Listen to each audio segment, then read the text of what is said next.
mungkin kalau semua pelatih pasti punya target juara ya. Iya. Cuman kalau di usia dini saya tidak pernah menekankan untuk yang namanya juara. Jadi kita nggak tahu kedepannya anak itu mau jadi pemain profesional, mau jadi pengusaha nanti. Jadi target saya itu ya bagaimana merubah anak yang nggak bisa menjadi bisa, anak yang nggak paham menjadi paham. Itu aja sih. Jadi kita nggak kalau saya pribadi nggak ada yang namanya target untuk bagaimana mau juara. Tapi kan pada umumnya memang semua pelatih targetnya Juara. Nah, itu. Iya, betul. Tapi di saya pribadi nggak ada seperti itu, nggak ada target harus juara, nggak ada. Merubah anak yang nggak bisa menjadi bisa itu suatu kebanggaan. Siap. Oke, assalamualaikum warahmatullahi wabarakatuh. Selamat malam buat pecinta channel YouTube Karyamo TV. Jadi pada malam hari ini saya kedatangan tamu, yaitu Coach Joko Rohani. Beliau saat ini melatih di Mitra Teras FC. Ya, jadi dia melatih di daerah Sepinggan.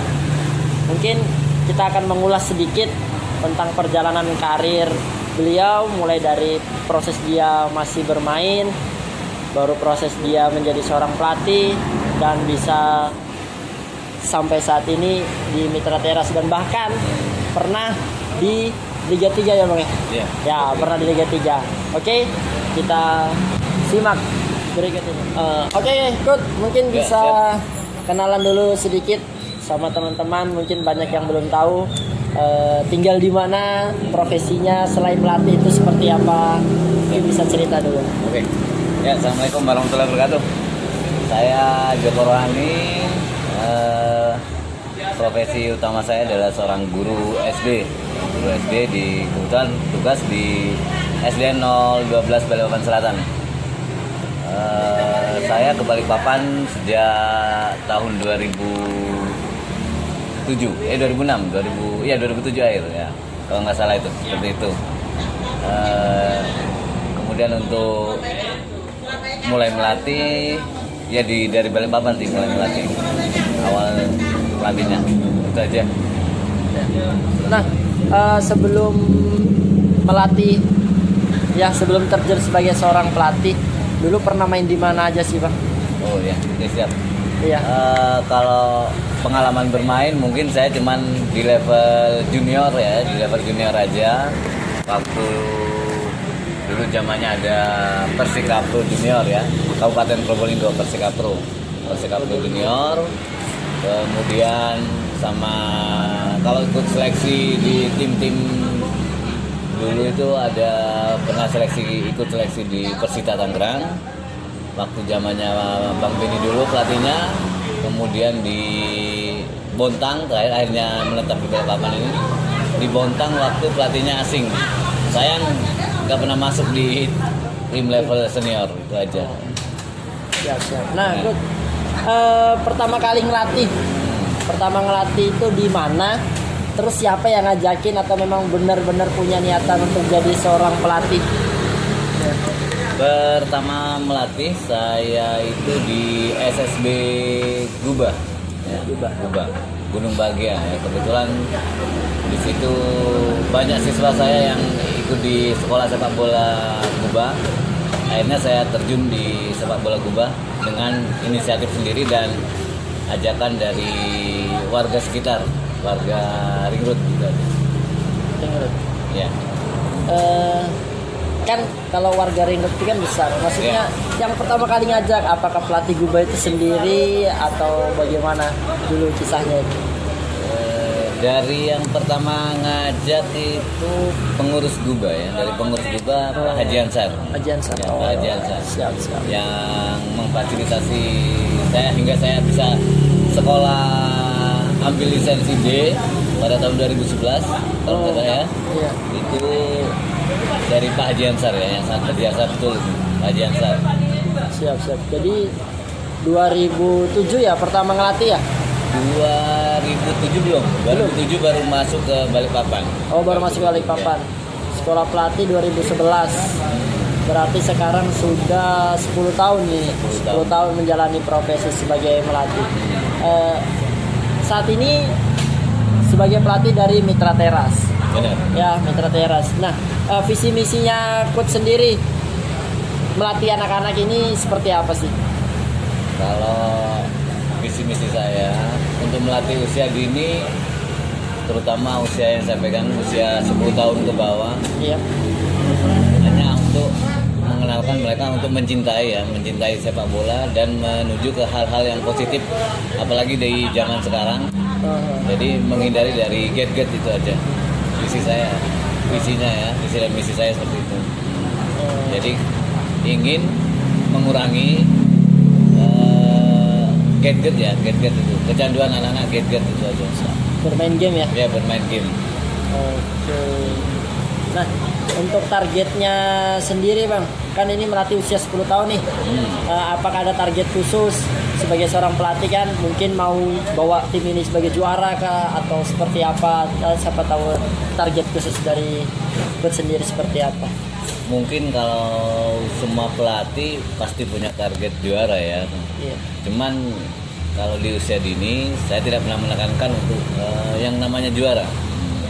Jadi kita nggak tahu kedepannya anak itu mau jadi pemain profesional, mau jadi pengusaha nanti. Jadi target saya itu ya bagaimana merubah anak yang nggak bisa menjadi bisa, anak yang tidak paham menjadi paham. Itu aja sih. Jadi kita nggak kalau saya pribadi nggak ada yang namanya target untuk bagaimana mau juara. Tapi kan pada umumnya memang semua pelatih targetnya Juara. Nah, itu. Iya, betul. Tapi di saya pribadi nggak ada seperti itu, nggak ada target harus juara, nggak ada. Merubah anak yang nggak bisa menjadi bisa itu suatu kebanggaan. Siap. Sebagai seorang pelatih itu kebanggaan tersendiri. Iya, benar. Betul. Nah, 10 tahun sudah ngelatih. Pasti tentu ada suka dan dukanya sebagai seorang pelatih. Mungkin bisa diceritakan gimana, apalagi pernah ke berapa SSB ya? 3 ya? 3. Guba, BMS dan sekarang di Mitra Teras. Tentu suka dukanya itu ada pasti. Mungkin Baik. bisa diceritakan dulu. Yang penting-penting aja lah. Iya, kalau suka dukanya banyak banget ya. Iya. Karena kita berhubungan dengan orang banyak, pasti pemikirannya nggak sama. Ya. Terutama di SSB Guba, SSB yang baru muncul di tahun 2010 kalau nggak salah Guba. Iya. Kemudian banyak orang lagi berkembang, di situ mungkin bisa goyah. Akhirnya saya terlempar. Iya. Padahal saya sebetulnya masih cinta banget dengan Guba karena beliau SSB yang pertama kali ngajak saya jadi pelatih, terus bisa menyekolahkan saya, itu SSB Guba. Siap. Ya, itu mungkin dukanya di situ ya. Kenapa cepat keputusan manajemen, namanya di sepak bola itu gimana ya? Kita harus profesional. Iya, betul. Kalau jasa kita nggak dipakai ya kita harus sadar diri ya. Begitu aja. Kalau di BMS mungkin BMS ini banyak keuntungan sebetulnya. BMS ini punya lapangan sendiri. Iya. Kemudian tinggal pengelolaannya aja, para tetua-tetuanya aja. Kalau mungkin kompak, insya Allah SSB-nya bisa maju. Itu kalau di BMS. Kalau di Mitra Teras juga, alhamdulillah di Mitra Teras sudah semenjak berapa tahun ini ya? Tidak terasa sudah. 3 tahun ada? Lebih kayaknya. Lebih ya? Ya, lebih 3 tahun. Lumayan sudah, berarti lebih lama ini. Ya, lebih lama di Mitra Teras, alhamdulillah. Kekeluargaan di Mitra Teras Luar biasa. Itu untuk sukanya ya. Support dari orang tua, manajemen juga bagus. Kalau dukanya ya biasalah, kalau pelatih bola kalau di Mitra Teras sama dengan tim-tim SSB yang lain mungkin ya. Kita dukanya mungkin masih kurang supportnya dari manajemen, itu aja. Itu aja sih kalau mungkin dukanya. Itu yang paling perih. sekarang saya mau tanya dukanya lagi nih. Ya. Selama melatih kan biasa kita ini sebagai seorang pelatih kan sudah siapkan program Ya. latihan. Ntar begitu datang ke lapangan pemainnya kurang atau apa gitu kan. Itu kan termasuk duka juga ya. Ya, Kan? benar itu. Mengantisipasinya itu seperti apa? Apakah ada plan B atau bagaimana? Nah, itu. Kadang kita dari rumah memang sudah menyiapkan ya. Kalau di sekolah itu ada namanya RPP, rencana pembelajaran hari ini. Gitu. Iya. Kita mau belajar plan A ini. Tapi memang sampai lapangan kadang berubah pikiran, atau kalau kita nggak catat pasti berubah itu nanti. Kadang siswanya yang kurang atau peralatan kita yang kurang, makanya harus ada plan B-nya itu. Jadi mungkin dukanya dialihkan ke plan B itu aja mungkin. Jadi itu aja sih kalau di SSB, karena SSB beda dengan akademi yang kalau kita sudah bikin materi hari ini ya materinya itu yang dijalankan, karena siswanya pasti sudah ada. Sudah Kalau pasti ya, sudah jelas. Kalau SSB ini sama kayak sekolah, Iya. kadang ada yang izin ini, Nah, ya itu. oke. Nah, sedikit lagi nih tambahan. Minta bantu ceritanya dulu dong. Gimana waktu megang tim Persikutim ya di Liga 3 Mitra Teras. sebagai Mitra Teras di Liga 3 itu bagaimana prosesnya, pengalamannya bisa diceritakan dulu sedikit lah. Kalau di Liga 3 mungkin karena yang kita pegang ini sudah usia senior semua ya kan. Jadi tekanan itu lebih besar kalau kita pegang tim yang levelnya sudah di Liga 3. Jadi bagaimana cara kita kerjasama dengan tim pelatih, dengan pendekatan ke pemain, insya Allah walaupun saya seumur jagung ya masih bisa meredam ego para pemain masing-masing itu untuk kalau di Liga 3 sih. Apalagi Liga 3 ini pemainnya sudah banyak pemain bintangnya sudah ceritanya itu.